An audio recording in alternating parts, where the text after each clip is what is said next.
அனைவருக்கும் வணக்கம். நம்ம டெய்லியும் பேங்கிங்ல ஒவ்வொரு வீடியோஸா பார்த்துட்டே வரோம் கரண்ட் அஃபேர்ஸ் பேசிஸ்ல. ஸோ இன்னைக்கு என்ன டாபிக் அப்படின்னா சயின்ஸ் அண்ட் டெக்னாலஜி பத்தி பார்க்க போறோம். சரிங்களா? சயின்ஸ் அண்ட் டெக்னாலஜியில் இருக்கக்கூடிய முக்கியமான ஹேப்பனிங்ஸ் என்ன இருந்துச்சு அதை எக்ஸாம் பேசிஸ்ல நம்ம பார்க்குறோம். ஃபர்ஸ்ட் பார்த்தோம்னா நெட் ஜீரோ கார்பன் எமிஷன் எங்க அப்படின்னு பார்த்தோம்னா Delhi's Indira Gandhi international airport achieved net zero carbon emission status becoming the first Indian airport with level 5 certification by airport council international. Airport council international என்ன பண்ணிருக்காங்க அப்படின்னா நியூ டெல்லியில இருக்கக்கூடிய இந்திரா காந்தி இன்டர்நேஷனல் ஏர்போர்ட்டுக்கு நெட் ஜீரோ ஸ்டேட்டஸ் வந்து கொடுத்திருக்காங்க. அது என்ன நெட் ஜீரோ கார்பன் எமிஷன் அப்படின்னு பார்த்தோம்னா அப்ப கார்பன் டை ஆக்சைடு எமிஷனே இருக்காதா அப்படின்னு கேட்டா அது இல்ல மீனிங். ஓகேங்களா? ஸோ இவங்க எவ்வளவு கார்பன் டை ஆக்சைடை அட்மாஸ்பியர்ல ரிலீஸ் பண்றாங்களோ அந்த அளவுக்கு அட்மாஸ்பியர்ல இருக்கக்கூடிய கார்பன் டை ஆக்சைடை ட்ரீஸ் பிளான் பண்ணி நிறைய கிரீன் இனிஷியேட்டிவ்ஸ் எடுத்து அட்மாஸ்பியர்ல இருக்கக்கூடிய கார்பன் டை ஆக்சைடை இவங்க திருப்பி அப்சர்வ் பண்ணிக்கிறாங்க. ஓகேவா? ஸோ எவ்வளோ ரிலீஸ் பண்றாங்க எவ்வளோ அப்சர்வ் பண்றாங்க அதை ஈக்குவேட் பண்ணிட்டாங்க அப்படின்னா அதுதான் நெட் ஜீரோ. இப்போ 10 tons of carbon dioxide அட்மாஸ்பியர்ல ரிலீஸ் பண்றாங்கன்னா 10 tons of carbon dioxide அட்மாஸ்பியர்ல இருந்து அப்சர்வ் பண்ணிக்கணும். சரிங்களா? ட்ரீஸ்லாம் பிளான் பண்ணி அதுதான் வந்து நெட் ஜீரோ அப்படின்றது அந்த டேர்ம். ஓகேங்களா?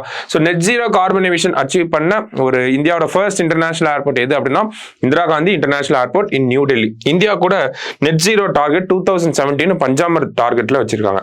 சரி, அடுத்தது India's first indigenous dengue vaccine. Dengue vaccine என்ன அப்படின்னு பார்த்தோம்னா இந்த டெங்கு வேக்சினோட phase 3 ட்ரையல்ஸ் அப்படிங்கிறத ஐசிஎம்ஆரும் இந்த வேக்சினை டெவலப் பண்ண பான்கியா பயோடெக் அப்படிங்கிறவங்களும் ஆரம்பிச்சிருக்காங்க. ஸோ அந்த வேக்சின் பேர் என்ன அப்படின்னு பார்த்தோம்னா டெங்கி ஆல் அப்படிங்கிறதா அந்த வேக்சினோட பேரு.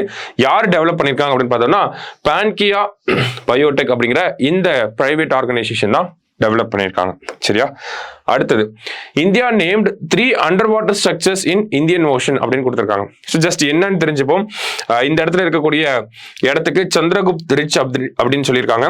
அடுத்தது பார்த்தோம்னா இதை அசோக் சி மவுண்ட் அப்படின்னு சொல்லியிருக்காங்க. அடுத்தது பார்த்தோம்னா இந்த இடத்துல கல்பத்தாரு ரிட்ஜ் அப்படின்னு சொல்லி கொடுத்துருக்காங்க. இதெல்லாம் எங்க இருக்கு அப்படின்றத கேட்பாங்க. எங்க இருக்குன்னா இந்தியன் ஓஷன்ல இருக்கு. ஸோ அதுதான் முக்கியமான விஷயம். சரிங்களா? அடுத்தது ஸ்பேஸ் டூரிசம். ஸ்பேஸ் டூரிசம் இந்தியாவில இருந்து ஒருத்தர் வந்து போயிருக்காரு. சரிங்களா? ப்ளூ ஆரிஜின் அமேசானோட சப் கம்பெனி தான் ப்ளூ ஆரிஜின். ஓகேங்களா? ஸோ இந்த கம்பெனி என்ன பண்றாங்க அப்படின்னா கமர்ஷியல் ஸ்பேஸ் ஃபிளைட் அப்படிங்கறத எடுத்துட்டு போறாங்க. அதாவது ஸ்பேஸ் டூரிசம். ஓகேவா? நம்ம பே பண்ணோம் அப்படின்னா நம்ம அப்ளிகேஷன் போட்டோம்னா இன்கேஸ் நம்ம செலக்ட் ஆயிட்டோம் அப்படின்னா நம்ம கமர்ஷியலா ஸ்பேஸ்க்கு போயிட்டு வர முடியும். சரிங்களா? ஸோ அதை பண்றதுதான் இந்த ப்ளூ ஆரிஜின். ஓகேங்களா? ஸோ என்ன பண்றாங்க அப்படின்னு பார்த்தோம்னா நம்ம இந்தியாவை சேர்ந்த கோபி தோட்டக்குரா அப்படிங்கிறவர். ஓகேவா? இவரு ஸ்பேஸ் டூரிசம் போயிட்டு வந்த ஃபர்ஸ்ட் இந்தியனா இருக்கார். சரிங்களா? இந்த ப்ளூ ஆரிஜின்ல போயிட்டு வந்திருக்கார். ஓகேவா? சோ இதுக்கு முன்னாடி ஸ்பேஸ்க்கு போன இந்தியன்ஸ் அப்படின்னு பார்த்தோம்னா நமக்கு ராகேஷ் சர்மா 1984ல, கல்பனா சாவ்லா 1997ல போயிருப்பாங்க. அதுக்கப்புறமா சுனிதா வில்லியம்ஸ் போயிருப்பாங்க. ஸோ இவங்கெல்லாம் ஆஸ்ட்ரோநாட்ஸா போயிட்டு வந்திருப்பாங்க. இவர் ஆக்சுவலி சிவிலியன் பைலட். சரியா? இருந்தாலும் இவர் ஸ்பேஸ் டூரிசம் போயிட்டு வந்திருக்காரு. First Indian to undertake space tourism யாரு அப்படின்னு கேட்டா கோபி தோட்டக்குரா. சரிங்களா? ஸோ அது என்ன மிஷன் அப்படின்னு பார்த்தோம்னா NS-25 mission. Blue ஆரிஜினோட NS-25 mission. அடுத்தது மங்கி பாக்ஸ். ரீசெண்டா WHO கூட இந்த டிசீஸ் என்னன்னு சொல்லியிருந்தாங்க அப்படின்னா PHEIC அப்படின்னு சொல்லியிருந்தாங்க. அது என்ன PHEIC அப்படின்னா public health emergency of international concern அப்படின்னு சொல்லியிருந்தாங்க. Public health emergency of international concern. Okay? Mpox அப்படிங்கிறது ஒரு ஜூனோட்டிக் டிசீஸ். ஓகேங்களா? ஜூனோட்டிக் அப்படின்னா விலங்குகள்கிட்ட இருந்து மனிதர்களுக்கு பரவக்கூடிய ஒரு டிசீஸ்.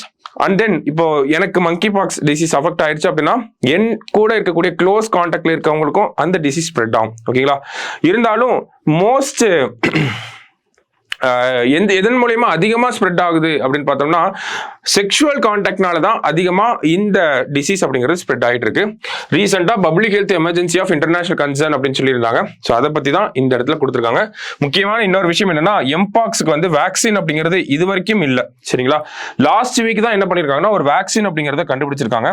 அதோட பேர் வந்து என்னன்னா MVABN அப்படிங்கிறது தான். இந்த வேக்சினுக்கு WHO அப்ரூவலும் கொடுத்துருக்காங்க. சரியா? அடுத்தது பார்ப்போம். Prime astronaut for Indo US mission to space station. அதாவது நம்ம பிரைம் மினிஸ்டர் போன வருஷம் அமெரிக்கா போனப்ப இந்தியாவும் US கொலாபரேட் பண்ணி இந்தியாவோட ஒரு ஆஸ்ட்ரோநாட்டை இன்டர்நேஷனல் ஸ்பேஸ் ஸ்டேஷனுக்கு அனுப்புவோம் அப்படிங்கிற பிளான் பண்ணியிருந்தாங்க. அதுக்கு கீழே இந்தியாவில இருந்து ஒருத்தரை செலக்ட் பண்ணியிருக்காங்க. யார் அப்படின்னா இவர் தான் அந்த ஆஸ்ட்ரோநாட் சுபான்சு சுக்லா. ஓகேங்களா, சுபான்சு சுக்லாவை வந்து செலக்ட் பண்ணியிருக்காங்க.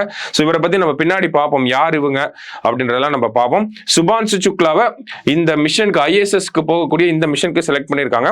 இவருக்கு ஏதாவது ஆயிருச்சு, இன்கேஸ் லான்ச் டேட் அப்போ ஏதாவது உடல்நல குறைவு ஆயிருச்சு அப்படின்னா இவருக்கு பேக்கப்பா இன்னொருத்தரை செலக்ட் பண்ணியிருக்காங்க. அது யாருன்னா பிரசாந்த் பாலகிருஷ்ணன் நாயர் அப்படிங்கிற இவர். சரிங்களா, சோ இவங்க 2 பேரும் என்ன பண்ண போறாங்க, யூஎஸ்ல போய் ட்ரைனிங் எடுக்க போறாங்க. அதுல சுபான்சு சுக்லா ஆக்சியம் 4 அப்படிங்கிற மிஷனுக்கு கீழே இன்டர்நேஷனல் ஸ்பேஸ் ஸ்டேஷனுக்கு போக போறார். சரிங்களா, என்ன மிஷன் அப்படின்னா ஆக்சியம் 4 மிஷன். எங்க போக போறாங்க அப்படின்னா இன்டர்நேஷனல் ஸ்பேஸ் ஸ்டேஷனுக்கு போக போறாங்க. சரிங்களா, சோ இதுதான் இந்த ஒரு விஷயம். சரிங்களா, சுபான்சு சுக்லா நல்லா நோட் பண்ணி வச்சுக்கோங்க. அடுத்தது ISRO launches earth observation satellite EOS 8 அப்படின்னு கொடுத்துருக்காங்க. ஸோ லாஸ்ட் மந்த் நடந்த ஆகஸ்ட் 16 இந்த லான்ச் அப்படிங்கிறது நடந்திருக்கும். EOS 8 அப்படின்னா எர்த் அப்சர்வேஷன் சேட்டலைட். லான்ச் வெஹிக்கிளை நல்லா நோட் பண்ணி வச்சுக்கோங்க. SSLV D3. ஓகேவா, SSLV D3 அப்படிங்கிறதா லான்ச் வெஹிக்கிள். இந்த வருஷமே பார்த்தோம்னா Jan 1, 2024 அப்போ நமக்கு எக்ஸ்போசாட் மிஷன் இருந்துச்சு. அடுத்தது பிப்ரவரியில பார்த்தோம்னா நமக்கு GSLV F-16 லான்ச் இருந்துச்சு. அடுத்ததா இப்போ EOS 08 SSLV D3 இருந்து அனுப்பியிருக்காங்க. சரிங்களா, ரீசெண்டா இருந்த லான்ச்சஸ். ஓகேவா, சோ இந்த எர்த் அப்சர்வேஷன் சேட்டலைட் என்னெல்லாம் பண்ணோம்னா earth surveillance, disaster monitoring, fire detection, volcanic activity observation பண்றது, இதெல்லாம் வந்து பண்ண போகுது. சரியா, அடுத்தது MIRV மல்டிபிள். MIRVயே தனியா கேட்கலாம் நமக்கு. ஓகேவா, அப்ரிவேஷன்ல கண்டிப்பா வாய்ப்பு இருக்கு. MIRV multiple independently targetable reentry vehicle அப்படிங்கிறதா MIRV. Multiple independently targetable reentry vehicle. ஓகேவா, MIRV அப்படிங்கிறது டெக்னாலஜி. என்ன டெக்னாலஜி அப்படிங்கிறத பார்ப்போம். இந்த டெக்னாலஜியை எதுக்காக இங்க பார்க்குறோம் அப்படின்னா இந்த MIRV டெக்னாலஜியை இந்தியாவோட DRDO அக்னி 5ல யூஸ் பண்ணியிருக்காங்க. சரிங்களா, அக்னி 5 மிசைல்ல MIRV டெக்னாலஜியை யூஸ் பண்ணியிருக்காங்க. ஓகேவா, அப்ப MIRV டெக்னாலஜினா என்ன? நமக்கு யூஸ்வலா ஒரு மிசைல் இருக்கு அப்படின்னா அந்த மிசைல நம்ம லான்ச் பண்ணுவோம். அந்த மிசைல்ல ஒரே ஒரு குண்டு இருக்கும், அதுதான் நம்ம வார் ஹெட் அப்படின்னு சொல்றோம். ஓகேவா, வார் ஹெட் அப்படின்னு சொல்றோம். ஒரு மிசைல் அனுப்புறோம், அந்த மிசைல்ல ஒரே ஒரு குண்டு இருக்கும், அது ஒரே ஒரு லொகேஷனை போய் அட்டாக் பண்ணும். ஆனா இந்த MIRV டெக்னாலஜில multiple independently targetable reentry vehicle, இந்த டெக்னாலஜியை யூஸ் பண்ணோம்னா நம்ம ஒரே ஒரு மிசைல தான் லான்ச் பண்ண போறோம். அதுக்குள்ள ஒரு குண்டுக்கு பதிலாக 4-5 குண்டுகள் வைக்கலாம். அதான் ஒரு வார்ஹெட்டுக்கு பதிலாக 4-5 வார்ஹெட் வைக்கலாம். ஒவ்வொரு வார்ஹெட்டும் ஒவ்வொரு இடத்துல போய் அட்டாக் பண்ணும். அதுதான் இங்க பிக்டோகிராஃபிக்ல கொடுத்திருக்காங்க. நார்மல் மிசைல் அப்படின்னா ஒரு மிசைல் லான்ச் பண்றோம், அதுல ஒரே ஒரு வார்ஹெட் தான் இருக்கு. ஆனா இந்த இடத்துல பாருங்க, நமக்கு இங்க ஒரே ஒரு மிசைல் தான் இருக்கு. ஓகேவா, ஆனா உள்ள இருக்கக்கூடிய வார்ஹெட்ஸ் பார்த்தோம்னா நிறைய வார்ஹெட்ஸ் இருக்கு. ஒவ்வொரு வார்ஹெட்டும் ஒவ்வொரு இடத்துல போய் அட்டாக் பண்ணும். அதுதான் இந்த multiple independently targetable reentry vehicle அப்படிங்கிற இந்த மிஷன் வந்து இந்த டெக்னாலஜி வந்து நமக்கு பண்ணும். அதை எதுல பண்ணிருக்காங்க அப்படின்னா அக்னி 5 மிசைல்ல பண்ணிருக்காங்க. இந்த ப்ராஜெக்டோட டைரக்டர் பேர் கூட நிகர் சாஜி அப்படின்ற ஒருத்தவங்க தான். ஓகேவா, சோ நோட் பண்ணி வச்சுக்கோங்க. அடுத்தது சாங் 6 லூனார் ப்ரோப். பேர்லயே தெரியுது சாங் அப்படின்லாம் வச்சா அது சைனாவா தான் இருக்கும். சரிங்களா, ஸோ சைனாவோட மிஷன் தான் இந்த சாங் அப்படிங்கிற மிஷன். என்ன அப்ஜெக்டிவ் அப்படின்னு பார்த்தோம்னா சாங் இதுல 6th வேரியன்ட். ஏன்னா 5 இதுக்கு முன்னாடி போயிருக்கு, 6வது வெர்ஷன் இது. எப்படி நம்ம சந்திராயன் 1, 2, 3 சொல்றோமோ அங்க சாங் 1, 2, 3 அப்படி வருவாங்க. ஸோ சாங் 6ஓட அச்சீவ்மெண்ட் என்ன அப்படின்னு பார்த்தோம்னா அப்ஜெக்டிவ் ஃபர்ஸ்ட் என்னன்னு பார்ப்போம். மூனோட சவுத் போலுக்கு போய் லேண்ட் ஆகி அங்க சாம்பிள்ஸை கலெக்ட் பண்றது தான் இந்த சாங் 6ஓட ஒரு அப்ஜெக்டிவ். சாம்பிள்ஸை கலெக்ட் பண்ணி திரும்பியும் எர்த்துக்கே வரணும். ஸோ அதே மாதிரி இந்த சாங் 6 என்ன பண்ணுச்சு அப்படின்னா மூனுக்கு போச்சு, மூனோட சவுத் போல்ல லேண்ட் ஆச்சு, சவுத் போல்ல லேண்ட் ஆகி சாம்பிள்ஸை கலெக்ட் பண்ணிட்டு திரும்பவும் சேஃபா எர்த்துக்கே வந்துருச்சு. ஓகேவா, ஸோ அதுதான் இந்த சாங் 6ஓட அப்ஜெக்டிவ். அண்ட் அந்த அப்ஜெக்டிவை அதை சக்சஸ்ஃபுல்லா முடிச்சிருச்சு. அடுத்தது பார்த்தோம்னா இஸ்ரோவோட ரீயூசபிள் லான்ச் வெஹிக்கிள், RLV அப்படின்னா ரீயூசபிள் லான்ச் வெஹிக்கிள். அதை வந்து டெக்னாலஜியை டெஸ்டிங் பண்ணிட்டு இருக்காங்க. ஸோ புஷ்பக் அப்படின்னு சொல்லி ரீயூசபிள் லான்ச் வெஹிக்கிளுக்கு பேர் வச்சிருக்காங்க. RLV அப்படின்னா ரீயூசபிள் லான்ச் வெஹிக்கிள். இதே மாதிரி இன்னொன்று இருக்கு, என்ன அப்படின்னு பார்த்தோம்னா NGLV அப்படின்னு சொல்லி. NGLV அப்படின்னா நெக்ஸ்ட் ஜெனரேஷன்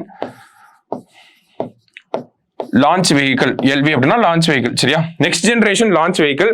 இதையும் இஸ்ரோ டெவலப் பண்ணிட்டு இருக்காங்க. இதோட பேர் என்ன அப்படின்னு பார்த்தோம்னா, இந்த ப்ராஜெக்டோட பேர் என்ன அப்படின்னு பார்த்தோம்னா ப்ராஜெக்ட் சூர்யா அப்படின்னு சொல்றாங்க. சரியா, ப்ராஜெக்ட் சூர்யா. ப்ராஜெக்ட் சூர்யானா நெக்ஸ்ட் ஜெனரேஷன் லான்ச் வெஹிக்கிள். சரியா, SOORYA. ப்ராஜெக்ட் சூர்யானா நெக்ஸ்ட் ஜெனரேஷன் லான்ச் வெஹிக்கிள். இதே ப்ராஜெக்ட் புஷ்பக் அப்படின்னா ரீயூசபிள் லான்ச் வெஹிக்கிள். சரியா, அடுத்தது ஃப்ளோட் அப்படிங்கிறது. இந்த ஃப்ளோட் அப்படின்னா அப்ரிவியேஷனை ஃபர்ஸ்ட் பார்ப்போம். Flexible levitation on a track. ஓகேவா, ஸோ இதோட அக்ரானிம் என்ன அப்படின்னா ஃப்ளோட். அந்த ஃப்ளோட் என்ன சொல்ல வருது அப்படின்னா flexible levitation on a track அப்படிங்கிறது. சரியா, ஸோ இதை யார் பண்ண போறாங்க அப்படின்னா நாசா வந்து பண்ண போறாங்க. என்ன flexible levitation on a track அப்படின்னா என்னன்னா மூன் சர்ஃபேஸ்ல ஒரு ரயில்வே ட்ராக் மாதிரியான ஒரு சிஸ்டத்தை பில்ட் பண்றதா ஃப்ளோட் அப்படிங்கிற மிஷன். ஓகேவா, ஸோ அதை வந்து யார் பண்ண போறாங்க அப்படின்னா நாசா பண்ண போறாங்க. ஸோ இந்த மாதிரி ட்ராக்ஸ் மாதிரியான செட்டப் அமைச்சு அங்கே எக்ஸ்பெரிமெண்ட்ஸ்லாம் பண்ண போறாங்க. சரிங்களா, ஸோ இப்போ இங்கே ஒரு இடம் இருக்கு, இந்த இடத்துக்கு வரணும்னா இந்த ட்ராக் மூலியமா இப்படி வந்துட்டு போயிடலாம். ஸோ அதுக்காக தான் இந்த ஃப்ளோட் அப்படிங்கிற ஒரு ப்ராஜெக்டை பண்ண போறாங்க நாசா. அடுத்தது ககன்யான் மிஷன். நமக்கு தெரியும் ஹியூமன் ஸ்பேஸ் பிளைட் மிஷன் அப்படின்னு சொல்றோம். லான்ச் வந்து 2025ல இருக்கும் அப்படிங்கறது அப்ராக்சிமேட்டா டென்டேட்டிவா நமக்கு சொல்றாங்க. இந்த மிஷனுக்கு வந்து ஆஸ்ட்ரோநாட்ஸை ஒரு 3 ஆஸ்ட்ரோநாட்ஸை நம்ம ஸ்பேஸ்க்கு வந்து அனுப்ப போறோம். அந்த 3 ஆஸ்ட்ரோநாட்ஸை ஸ்பேஸ்க்கு அனுப்ப போறோம் இல்லையா, அதுக்கு நம்ம பிரைம் மினிஸ்டர் ஒரு 4 பேர்த்தை இன்ட்ரடியூஸ் பண்ணி வச்சாரு பிப்ரவரி மந்த். யார் அந்த 4 பேர்னா இவங்க தான். ஓகேங்களா, யாரெல்லாம் அப்படின்னு பார்த்தோம்னா பிரசாந்த் பாலகிருஷ்ணன் நாயர், அடுத்ததா பார்த்தோம்னா அஜித் கிருஷ்ணன், அடுத்ததா அங்கத் பிரதாப், லாஸ்டா பார்த்தோம்னா விங் கமாண்டர் சுபான்சு சுக்லா அப்படின்னு சொல்லி 4 பேர். ஓகேங்களா, இதுல ஃபர்ஸ்ட் 3 பேரும் பார்த்தோம்னா குரூப் கேப்டன்ஸா இருப்பாங்க. ஒருத்தர் மட்டும்தான் விங் கமாண்டரா இருக்காரு. Wing commander Shubhanshu Shukla. இவர் தான், இந்த சுபான்சு சுக்லா தான் ஆக்சியம் 4 மிஷனுக்கு கீழே இன்டர்நேஷனல் ஸ்பேஸ் ஸ்டேஷனுக்கு போக போறாங்க. சரியா, அடுத்தது TSAT-1A, இந்தியாவோட first private sector built satellite. சரிங்களா, பிரைவேட் செக்டாரே உருவாக்குன ஒரு சேட்டலைட், அதுக்கு பேரு TSAT-1A அப்படின்னு வச்சிருக்காங்க. யாரும் சேர்ந்து இதை டெவலப் பண்ணிருக்காங்க அப்படின்னு பார்த்தோம்னா டாடா அட்வான்ஸ்டு சிஸ்டம்ஸ் லிமிடெடும் சாட்டலாஜிக் அப்படிங்கிற இந்த 2 கம்பெனிஸும் சேர்ந்து இதை உருவாக்கியிருக்காங்க. லாஸ்டா பார்த்தோம்னா India's first gene therapy for cancer அப்படின்னு கொடுத்துருக்காங்க. ஓகேவா, கேன்சர் ட்ரீட்மெண்ட்ல ஜீன் தெரப்பியை இந்தியாவிலேயே உருவாக்குன இண்டிஜினியஸ்லி பில்ட். ஓகேவா, இண்டிஜினியஸ்லி பில்ட் ட்ரீட்மெண்ட் மெத்தடாலஜி, அதுதான் இந்த இந்தியாஸ் ஃபர்ஸ்ட் ஜீன் தெரப்பி அப்படின்னு சொல்லி கொடுத்துருக்காங்க. எதுக்காக அப்படின்னா கேன்சருக்கு யார் உருவாக்கியிருக்காங்க அப்படின்னு பார்த்தோம்னா IIT பாம்பேல தான் இதை பண்ணியிருக்காங்க. அதுக்கு என்ன பேர் வச்சிருக்காங்க அப்படின்னா கார்டி செல் தெராப்பி அப்படின்னு சொல்லி கேன்சர் ட்ரீட்மெண்ட்டுக்காக இந்த ஒரு விஷயத்த பண்ணியிருக்காங்க. எங்கன்னா IIT பாம்பேல. ஸோ இதோட சேர்த்து நம்ம சயின்ஸ் அண்ட் டெக்னாலஜில நோபல் பிரைஸஸை மட்டும் பார்த்துடலாம். சரிங்களா, so Nobel prize for physics, first medicine பார்த்தோம்னா மெடிசின்காக எதுக்கு கொடுத்தாங்கன்னா mRNA வேக்சின்ஸை வந்து டெவலப் பண்ணதுக்காக. ஓகேங்களா, mRNA வேக்சின்ஸ் டெவலப் பண்ணதுக்காக 2 பேர் கொடுத்துருப்பாங்க. ஓகேவா, அடுத்தது இதே பிசிக்ஸ் அப்படின்னு பார்த்தோம்னா நமக்கு அட்டோ பிசிக்ஸ் அப்படின்னு சொல்லுவாங்க. ஓகேவா, பிசிக்ஸ்ல எதுக்கு கொடுத்தாங்க அப்படின்னா அட்டோ பிசிக்ஸ் அப்படின்னு சொல்லி இந்த ஒரு கான்செப்டுக்காக. அட்டோ பிசிக்ஸ்னா ஒன்றும் கிடையாது, எலக்ட்ரானோட ப்ராப்பர்ட்டியை அட்டோ செகண்ட்ஸ்ல ஸ்டடி பண்றது தான் அட்டோ பிசிக்ஸ் அப்படின்னு சொன்னாங்க. ஓகேவா, அட்டோ செகண்ட்ஸ் அப்படின்னா 10⁻−18 செகண்ட்ஸ். இந்த ஸ்பீடில் எலக்ட்ரானோட ப்ராப்பர்ட்டிஸை ஸ்டடி பண்றது தான் இந்த நோபல் பிரைஸ் ஃபார் பிசிக்ஸ் அவங்களுக்கு கொடுத்துருப்பாங்க. ஒரு 3 பேர் இருப்பாங்க. ஸோ அந்த நேம்ஸ் பார்த்துக்கோங்க. சரியா, லாஸ்டா பார்த்தோம்னா பிசிக்ஸ், மெடிசின், அடுத்தது கெமிஸ்ட்ரி. கெமிஸ்ட்ரிக்கு எதுக்கு கொடுத்துருக்காங்க அப்படின்னா குவாண்டம் டாட்ஸ் அப்படிங்கிற இந்த குவாண்டம் கெமிஸ்ட்ரி பத்தின ஸ்டடிக்காக. சரிங்களா, குவாண்டம் டாட்ஸ். ஓகேவா, ஸோ இது 3மே நமக்கு நோபல் பிரைஸ். அது எதுக்காக அவங்களுக்கு நோபல் பிரைஸ் கொடுத்தாங்க அதுதான் நமக்கு கொஸ்டின் ஏரியாவா வந்துட்டே இருக்கு.